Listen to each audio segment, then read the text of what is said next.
mais yem na nii bu kenn def dara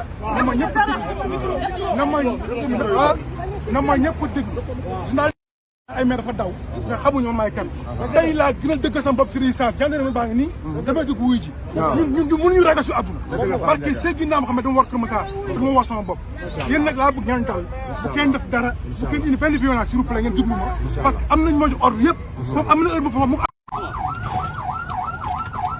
ana pere bi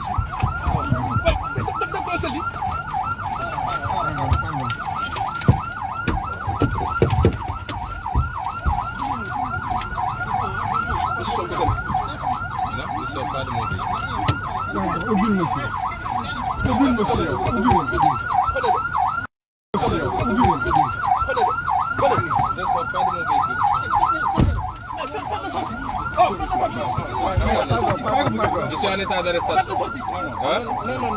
Non. Est-ce que des porteurs ont le droit d'extraire quelqu'un de son véhicule? Hein?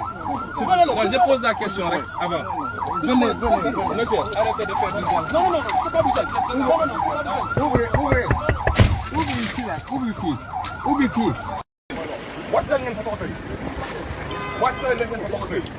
parce que commissaire bi nga xam ne nag du pouvoir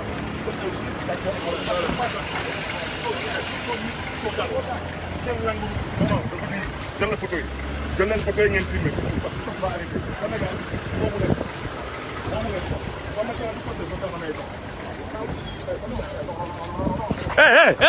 non.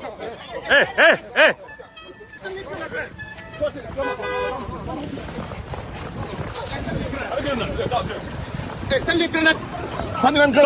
Pour lan ñuy sànni grenade. Non. Bàyyi ko. Dañuy dox. Am nañu droit. Sànni grenade.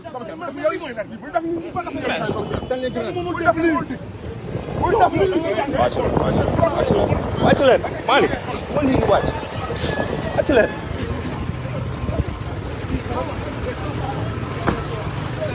Comme vous le constatez, hein, service de l'ordre, le maire day génn di dem ñu ne ko du jàll. Voilà.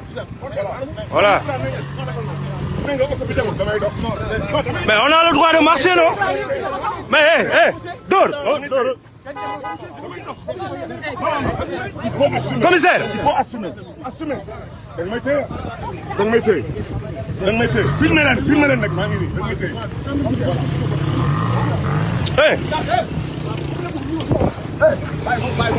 Non, dugul.